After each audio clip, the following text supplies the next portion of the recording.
I'm Chris Kenopic, President and CEO of the Canadian Hearing Society. I want to take this opportunity to wrap up the 2013-2014 year. We just recently hosted our Canadian Hearing Society annual general meeting, and it was very successful. Over the course of the past year, we've made many advances. There have been many successes, and we look forward to the future.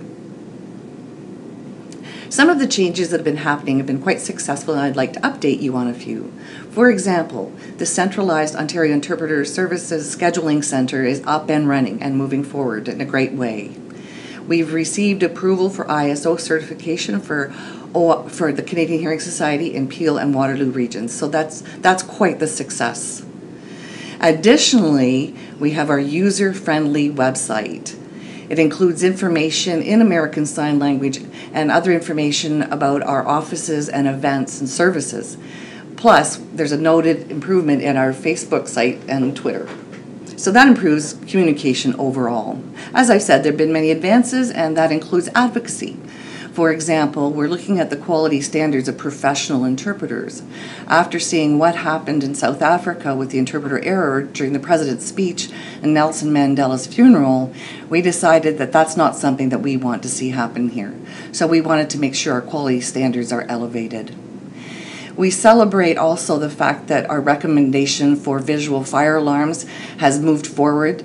It's been a lot of years of hard work, but starting in January of 2015, all new builds will be required to install this technology, and that's quite the success, thanks in part to our advocacy.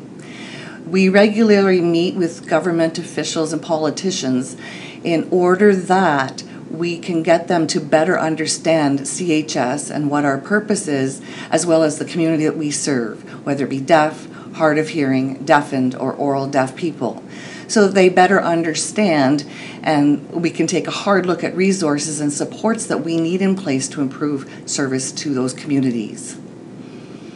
We look at the challenges overall too with the economy the way it is, not only here in Ontario, but across Canada. And this is not just about the Canadian Hearing Society. There are many not-for-profit organizations who are facing these challenges and budgeting in order to provide the best service possible. Ontario is also facing an aging population. People are getting older, and the demand for service is increasing. We have not had a financial increase from the government for the past 5, even 8 years, and so we need to take a look at how we can change our way of thinking in order that we can become more self-substantial, in order that we come up with creative ways to bring in money that we can better provide the services that we do. So overall, that's the important information I'd like to summarize about what we've been doing and where we're going. Thank you for watching. We appreciate our consumers, our donors, and our communities who contribute to make CHS a better place. Without your support, it would be a struggle for us, and you help us to make the advances that we do so that we can all together look forward to the coming year. Thank you.